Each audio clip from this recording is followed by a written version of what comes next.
आज हम अत्यधिक प्रसन्न हैं। लंकेश्वर रावण जिस प्रचंड गति के साथ अपना तेज उत्कर्ष कर रहा था, उसे रोकने में आज हम सफल रहे हैं। देवराज, यदि भोलेनाथ का आत्मलिंग लंका पहुंच गया होता तो रावण का विमान संपूर्ण विश्व को भस्म कर देता। मेरी प्रसन्नता का कारण तो यही है देवगणों कि रावण की निराशा ने मुझे जो आनंद पहुंचाया है उसे शब्दों में व्यक्त नहीं किया जा सकता। देवराज की कीर्ति अमर रहे, देवराज की कीर्ति अमर रहे, देवराज की कीर्ति अमर रहे, देवराज की कीर्ति अमर रहे। कहो द्वारपाल, क्या समाचार लेकर आए? देवराज, पृथ्वी लोक के परम प्रतापी राजा एवं आपके परम मित्र उशीर बीज नरेश मरुदत्त आपके दर्शनों के अभिलाषी हैं। जाओ द्वारपाल जाओ, उन्हें सम्मान के साथ भीतर लेकर आओ। जो आज्ञा देवराज। देवराज की कीर्ति अमर रहे, देवराज की कीर्ति अमर रहे। आइए महाराज।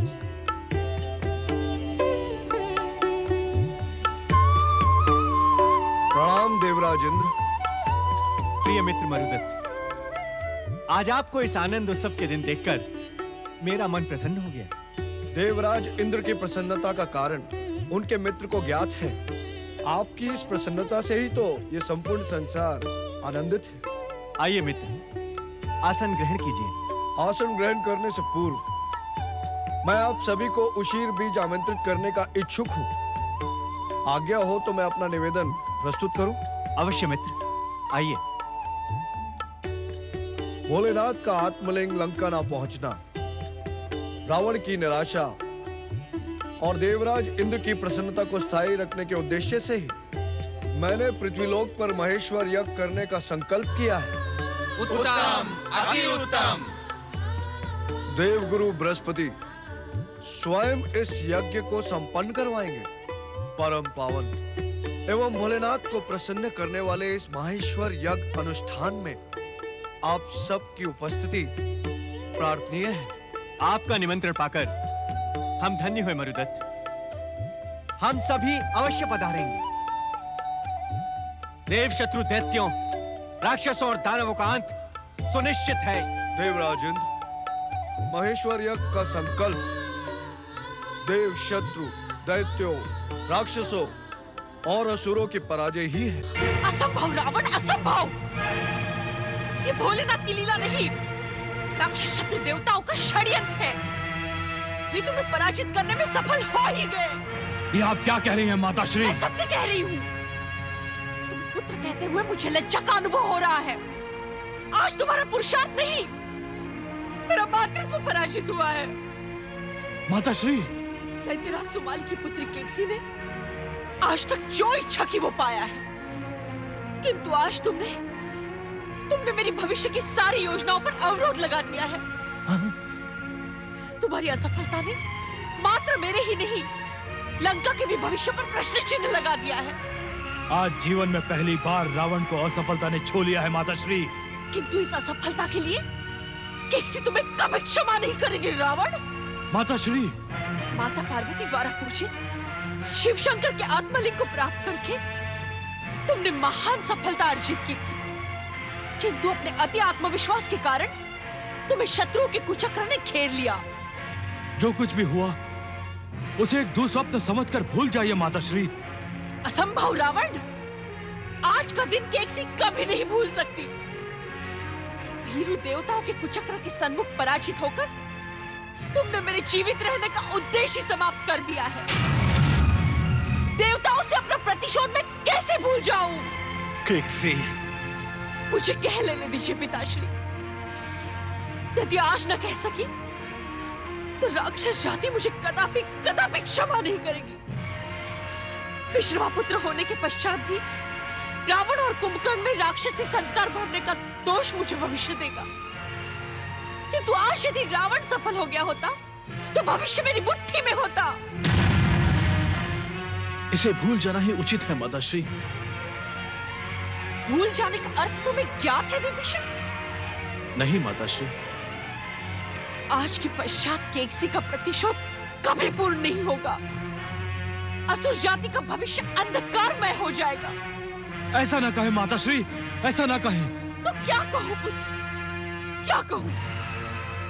तुम्हारा यह कहना कितना सरल है, कि मैं इस दुर्घटना को भूल जाऊं, किंतु क्या तुम्हारे नाना दैत्यराज सुमाली देवताओं के आतंक को भूल सकते हैं? क्या विश्रवा आश्रम में रहकर भी मैं अपने देवताओं से प्रतिशोध को भूल सकती हूँ?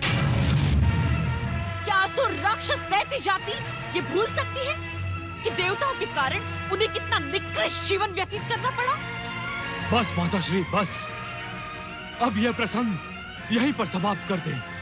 कैसे समाप्त करूं पुत्र, जबकि मुझे ज्ञात है कि यह असफलता नहीं, सर्वनाश को निमंत्रण है।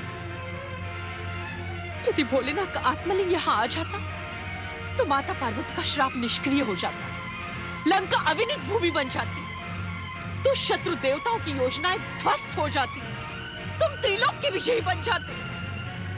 किंतु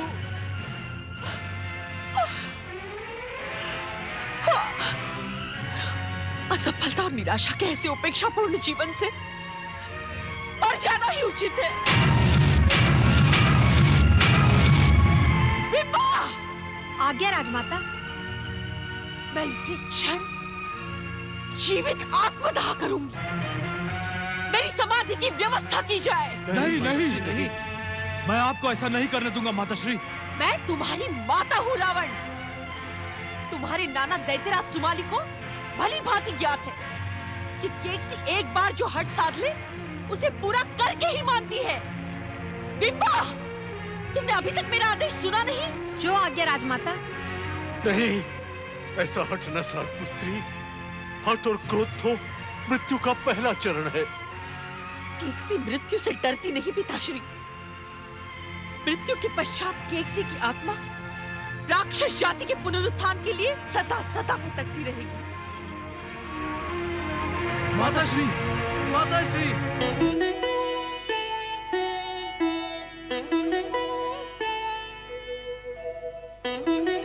लंका की वीरानी देख रहे हैं देवराज? ऐसा प्रतीत होता है जैसे लंका में शमशान की शांति हो।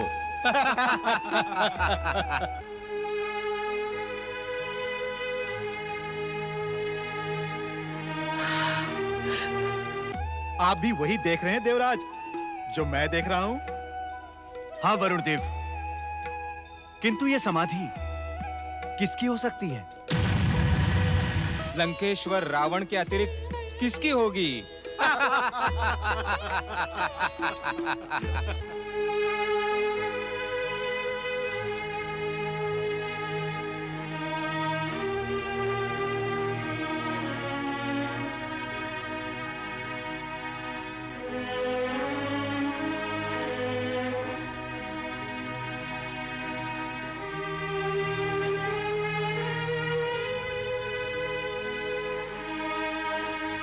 ये तो रावण की माता केकसी है।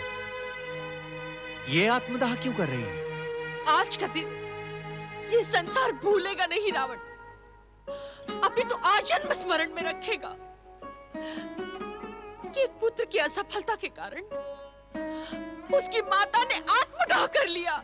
माताश्री,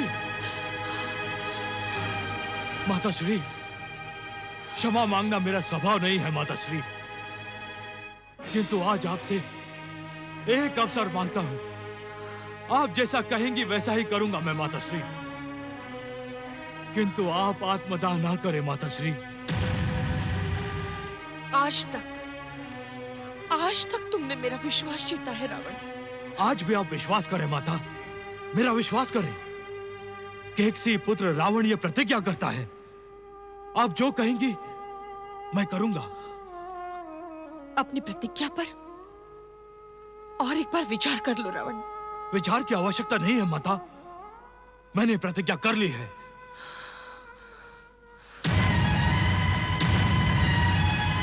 राजा मरुदत्त के महेश्वर यज्ञ के मुहूर्त का समय बीता जा रहा है देवराज। अग्निदेव, मुहूर्त के समय तो और भी आ जाएंगे, किंतु ये देखना आवश्यक है। तो सुनो रावण, एक निश्चित अवधि के भीतर तुम्हें विश्व विजय की प्राप्ति करनी होगी। स्वर्ग और पृथ्वी का सिंहासन मेरे चरणों में डालना होगा। देवताओं को बंदी बनाकर उनसे मेरी सेवा करानी होगी। ऐसा ही होगा माता, ऐसा ही होगा। समय की अवधि कहने की आवश्यकता नहीं है। मैं आज ही पृथ्वी और स्वर्ग का विजय अभियान प्रारंभ करूंगा। अब तो आप प्रसन्न हैं माता। लंका राजमाता केकसी और दशानंद लंकेश्वर रावण की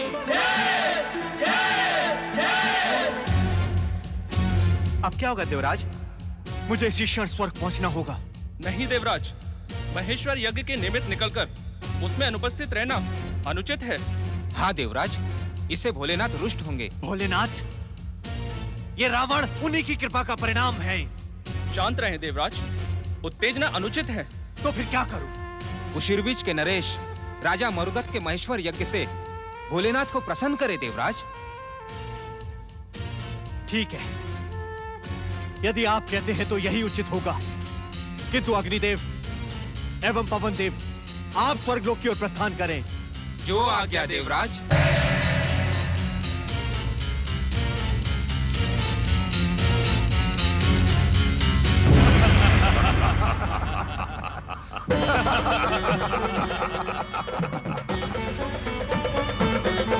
दशानन वीर लंकेश्वर रावण की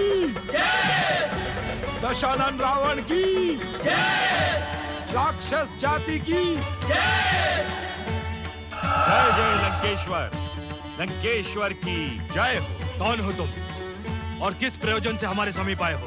राक्षसेंद्र, ये पातालवासी असुर हव्यासुर है। हव्यासुर? लंकेश्वर, ये हव्यासुर 8 सिद्धियों का ज्ञाता है। 8 सिद्धियों का।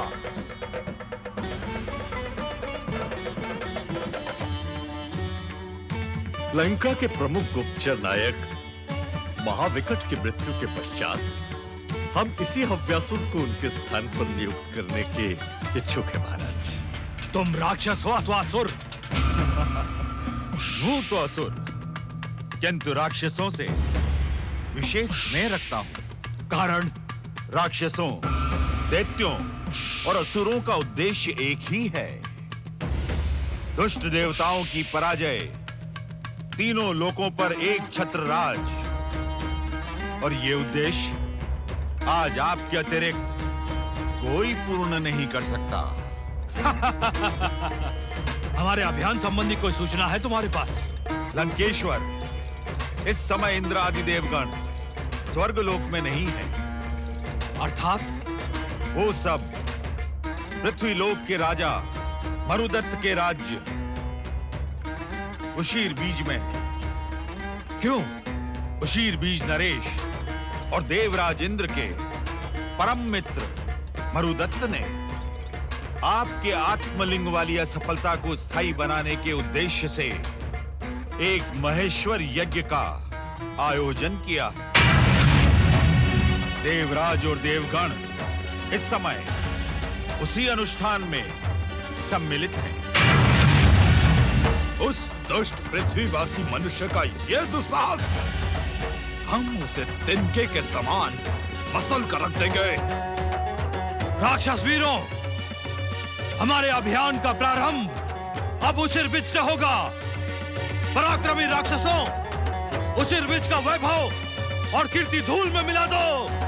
हम उशिरबीज के अस्तित्व को समाप्त कर देंगे। महापराक्रमी लंकेश्वर रावण की जय! महापराक्रमी लंकेश्वर रावण की जय!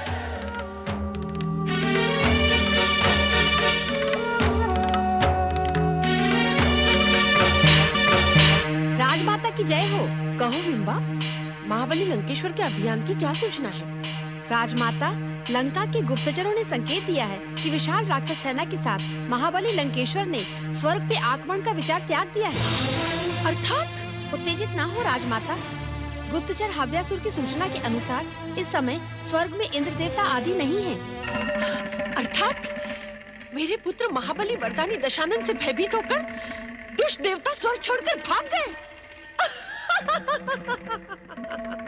प्रतीत तो ऐसा ही होता है राजमाता, किंतु गुप्तचर हव्यासुर ने दुष्ट देवताओं के छुपने का स्थान भी ढूंढ लिया है। इस समय कहाँ छिपे हैं भीरू देवता? पृथ्वी लोक के उशीर बीज राज्य का राजा मरुदत्त इस समय महेश्वर यज्ञ का अनुष्ठान कर रहा है और भीरू देवता उसी यज्ञ में सम्मिलित हैं। क्या लंकेश्वर ने उशीर बीज की ओर अभियान किया? हाँ राजमाता, महाबली लंकेश्वर के नेतृत्व में विशाल राक्षस सेना उशीर बीज की ओर बढ़ रही है। भीरू देवताओं, महाबली रावण की भयानक विध्वंसक शक्ति से अब तुम्हें कोई नहीं बचा सकता।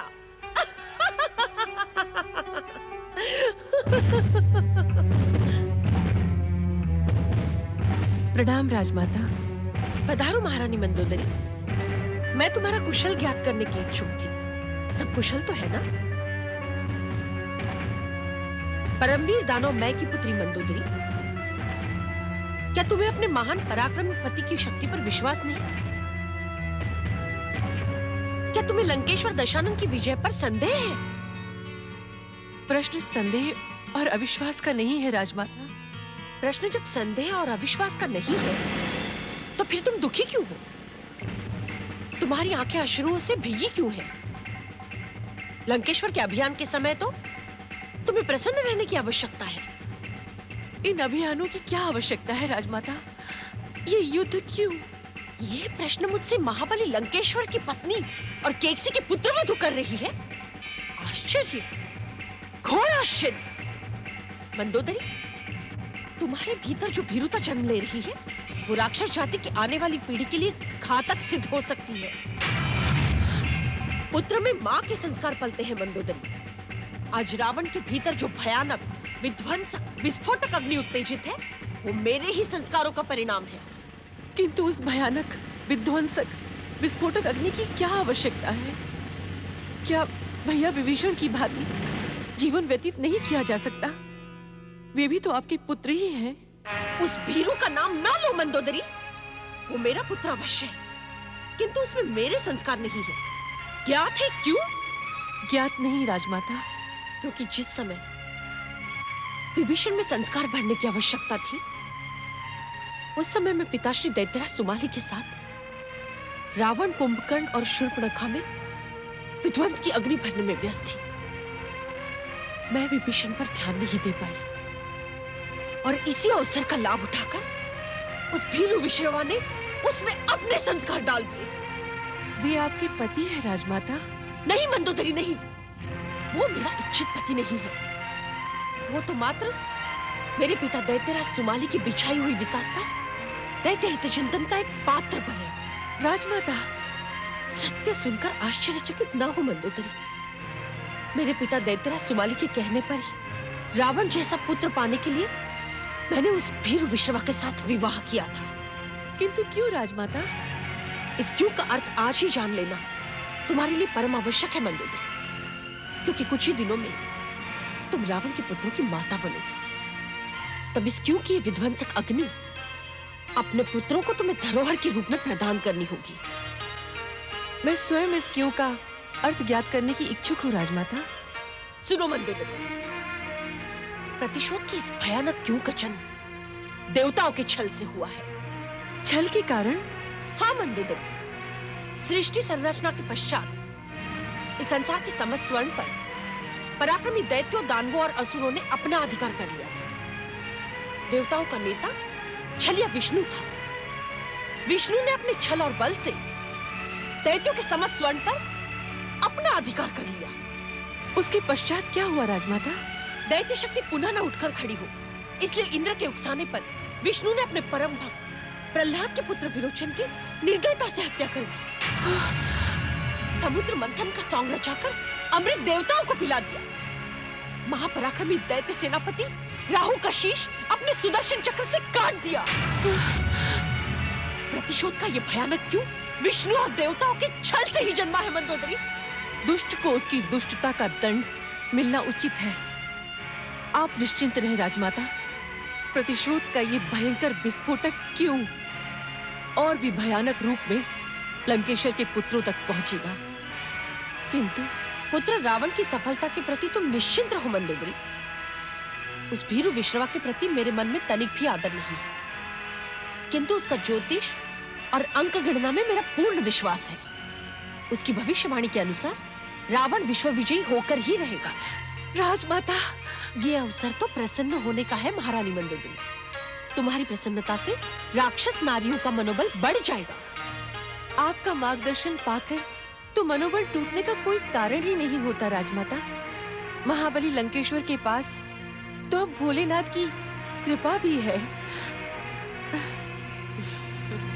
ओम नमः शिवाय, ओम नमः शिवाय, ओम नमः शिवाय, ओम नमः शिवाय, ओम नमः शिवाय, ओम नमः शिवाय, ओम नमः शिवाय, ओम नमः शिवाय, ओम नमः शिवाय, ओम नमः शिवाय, ओम नमः शिवाय, ओम नमः शिवाय, ओम नमः शिवाय, ओम नमः शिवाय, ओम नमः शिवाय, नमः शिवाय।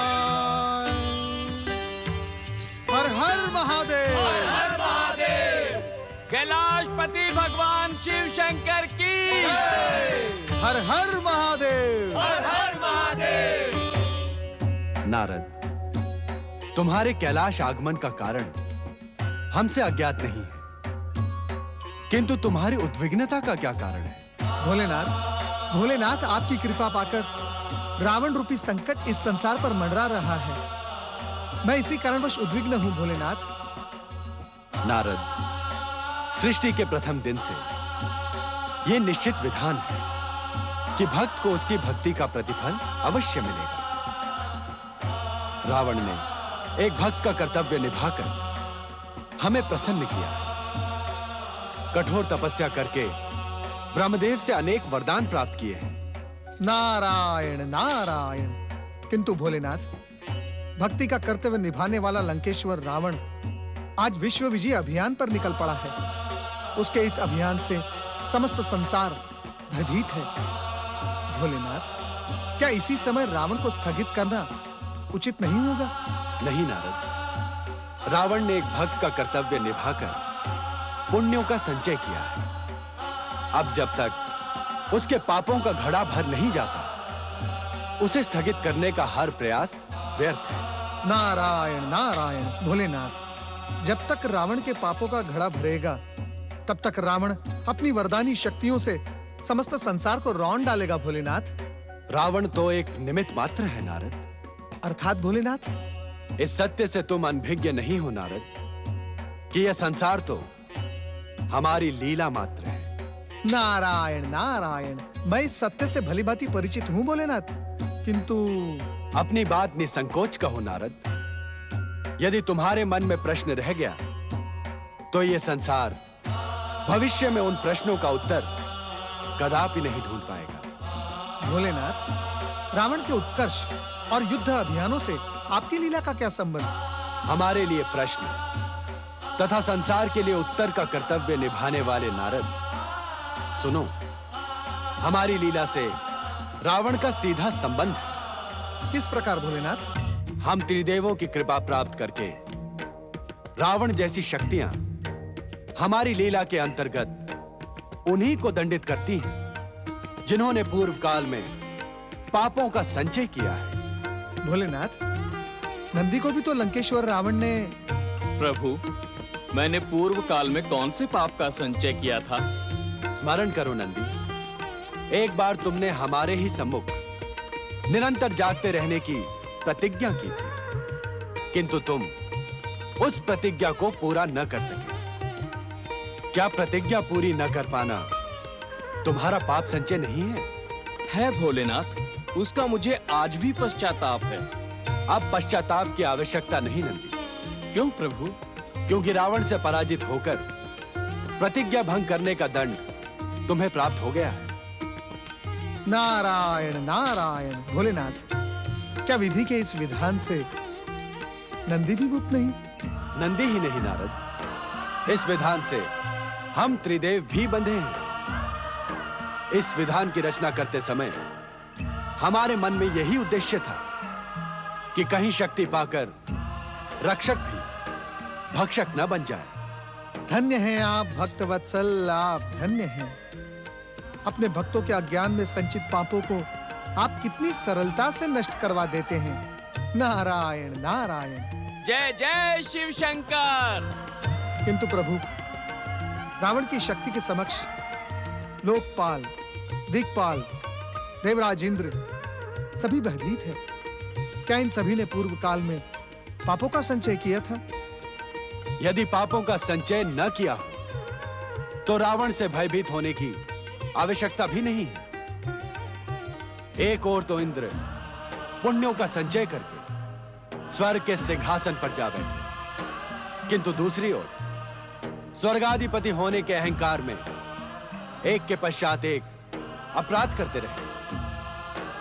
रावण की शक्ति के सम्मुख इंद्र का पराजित होना निश्चित है, किंतु उससे पूर्व पृथ्वीलोक के राजा मरुदत्त के राज्य उशीर बीज पर रावण के अभियान का परिणाम देखो। हर हर महादेव। सन्न राजमाता केकसी ने जय शिवलिंग पर पुष्प अर्पित करते हुए कहा, आपकी कृपा पाकर हम और हमारा पुत्र लंकेश्वर रावण धन्य हो गए भोलेनाथ, धन्य हो गए।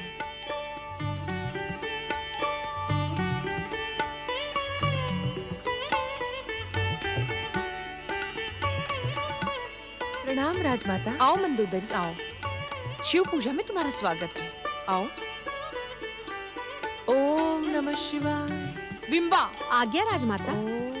लंकेश्वर रावण ने मरुदत्त पर जो विजय पाई है, उसके उपलक्ष्य में लंका में उत्सव मनाए जाए। हर लंकावासी रात्रि में अपने प्रासादों को दीपों से प्रकाशित करेगा। जो आज्ञा राजमाता। महाबली लंकेश्वर ने अपने विजय अभियान को अब किस ओर की दिशा दी है बिंबा? राजमाता, उशीर बीज के समस्त स्वर्ण और रजत भंडार पर अधिकार पाकर भयानक राक्षस सेना के साथ महाबली लंकेश्वर किस दिशा की ओर गए हैं, इसका स्पष्ट संकेत अभी तक प्राप्त नहीं हुआ है। प्राप्त करो, शीघ्र प्राप्त करो। लंकेश्वर के विजय अभियान की सूचना क्षण क्षण पर हमें मिलनी चाहिए। जाओ। जो आज्ञा राजमाता। महापराक्रमी लंकेश्वर रावण की, राक्षस जाति की उद्धारक राजमाता केकसी की। ओम नमः शिवाय, ओम नमः शिवाय, ओम नमः शिवाय, ओम नमः शिवाय, ओम नमः शिवाय, ओम नमः शिवाय, ओम नमः शिवाय, ओम नमः शिवाय, ओम नमः शिवाय, ओम नमः शिवाय, ओम नमः शिवाय, नमः शिवाय। हर हर महादेव। हर हर महादेव। कैलाशपति भगवान शिव शंकर की जय। विश्वनाथ भगवान शिव शंकर की जय। देवाधिदेव महादेव तथा माता पार्वती की जय। नारद, तुम्हारे कैलाश आगमन से यह स्पष्ट है कि तुम्हारे मन में जिज्ञासाओं का एक पर्वत खड़ा हो गया है। नारायण नारायण। जिज्ञासाओं का पर्वत नहीं भोलेनाथ, आपके परम पावन दर्शनों का लोभ। किंतु कहकर शांत क्यों हो गए नारद? किंतु भोलेनाथ, कैलाश की व्यवस्था को देखकर मेरे मन में एक जिज्ञासा का जन्म अवश्य हुआ है। कैलाश की व्यवस्था से जिज्ञासा? अपनी बात स्पष्ट करो नारद। हे अंतर्यामी, आपसे किसके मन की बात छिपी है? नारायण नारायण। तुम्हारे मन में देवी पार्वती को लेकर नवीन जिज्ञासा का जन्म हुआ है नारद। सत्य वचन भोलेनाथ, सत्य वचन। आज कैलाश पर कहीं माता पार्वती दिखाई नहीं दे रही हैं, परंतु उनके नाम की जय जयकार पूर्ववत चल रही है। शक्ति स्वरूपा देवी पार्वती अपने साकार स्वरूप में सदा दिखाई दे, यह आवश्यक तो नहीं नारद? नारायण नारायण। आपकी भाषा के रहस्य को समझ पाना नारद के लिए असंभव है। भोलेनाथ, तनिक सरल शब्दों में मेरी जिज्ञासा का शमन करें। हर बात के मूल तक पहुंचने को व्याकुल रहने वाले नारद, तनिक ये तो बताओ कि हमारा इस सृष्टि से क्या संबंध है? यह कैसा प्रश्न है भोलेनाथ? देवादिदेव महादेव, परात्पर ब्रह्म विश्वनाथ, इस सृष्टि के जड़, चेतन और कण कण में आप ही तो व्याप्त हैं। यह समस्त संसार आप ही की तो लीला मात्र है प्रभु। और शिव के इस लीला संसार में शिव की शक्ति, शिवा का क्या संबंध है? वही जो शिव का है। ये गूढ़ ज्ञान आप ही ने तो हमें दिया है भक्त वत्सल कि शिव के बिना शिवा और शिवा के बिना शिव अपूर्ण है। नारद, जब शिवा से पूर्ण शिव सृष्टि के कण कण में व्याप्त है, तो शिवा कहां होगी? वे भी सृष्टि के कण कण में ही होंगी भोलेनाथ। तो उनके साकार स्वरूप के दर्शनों को लेकर इतने अधिक चिंतित क्यों हो नारद? नारायण नारायण। संसार के हर जीव के हृदय में प्रेम, ममता, करुणा और वात्सल्य का जो अंश है, उसकी प्रतीक शक्ति स्वरूपा देवी पार्वती ही तो है। तुम्हारे जैसा भक्त शिरोमणि यदि उन्हें साकार स्वरूप में न पाकर चिंतित हो, तो यह आश्चर्य का विषय है। पुत्र की माता के समान तुम्हारे हृदय में शक्ति स्वरूपा देवी पार्वती संपूर्ण स्वरूप में निवास करती है। अपनी माता को बाहरी संसार में न ढूंढकर अपने मन में ढूंढो नारद। वो तुम्हें हर क्षण अपने दर्शनों से कृतार्थ करती रहेगी। आपसे साकार निराकार का ज्ञान पाकर नारद का जीवन धन्य हो गया भोलेनाथ। किंतु भोलेनाथ, फिर किंतु? अब चतुराई और अभिनय की विविधता का प्रयोग करके नवीन प्रश्न न उठाओ नारद। शिव शिव शिव शिव शिव शिव शिव शिव, ऐसा न कहें भोलेनाथ। मेरा वर्तमान प्रश्न नवीन नहीं है। अर्थात लंकेश्वर रावण से संबंधित प्रश्न को लेकर ही तुम कैलाश आए थे, किंतु अपने अभिनय को विविधता देने के उद्देश्य से देवी पार्वती का प्रश्न उठा दिया। भोलेनाथ, हे भक्तवत्सल प्रभु, नारद के चंचल स्वभाव से आप अपरिचित तो नहीं हैं।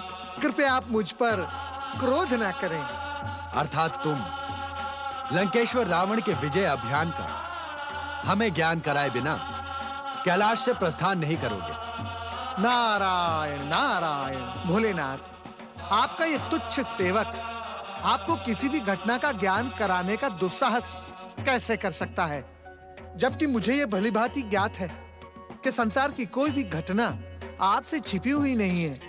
मैं तो मात्र अपनी जिज्ञासाओं को शांत करने के लिए यहाँ आया था। रावण के अभियान को लेकर कैसी जिज्ञासा नारद? अपनी उग्र स्वभाव वाली माता केकसी के प्राण रक्षा हेतु रावण ने जो विश्व विजय का वचन दिया था, वो कितनी भयानक संभावनाओं से भरा है, ये आपसे छिपा नहीं है भोलेनाथ। प्रभु रावण के क्रोध से संसार रक्षा का उपाय सोच सोचकर हम भी उद्विग्न हैं। नारद तो मात्र प्रश्न पूछता है, तुम उपचार भी सोचने लगे नंदी।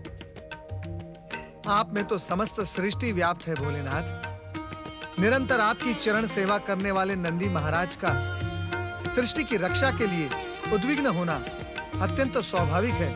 नारायण नारायण। यदि मैंने कुछ अनुचित कहा हो स्वामी, तो नारद के स्वभाव का प्रभाव जिस पर भी पड़ेगा वो अनुचित कदापि नहीं कह सकता नंदी। नारायण नारायण।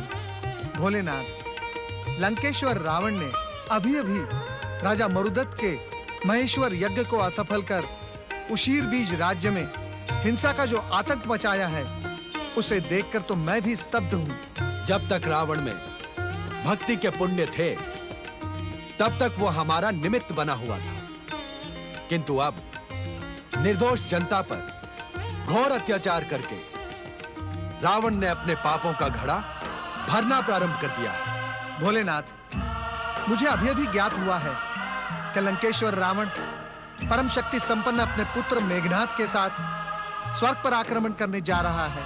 देवर्षि नारद, रावण के स्वर्ग अभियान से तुम इतना अधिक भयभीत हो रहे हो जितना देवराज इंद्र भी ना होंगे। नारायण नारायण।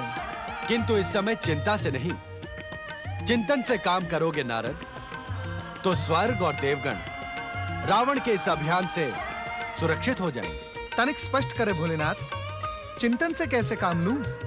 चिंतन का अर्थ नारद को ज्ञात न हो, यह असंभव है। हमारे कहने का अर्थ है तनिक गंभीरता से विचार करो और अपनी चतुराई का प्रयोग करके कोई ऐसी युक्ति ढूंढ निकालो कि रावण और मेघनाथ के स्वर्ग अभियान की दिशा परिवर्तित हो जाए। हमारी शुभकामनाएं तुम्हारे साथ हैं। ओम नमः शिवाय।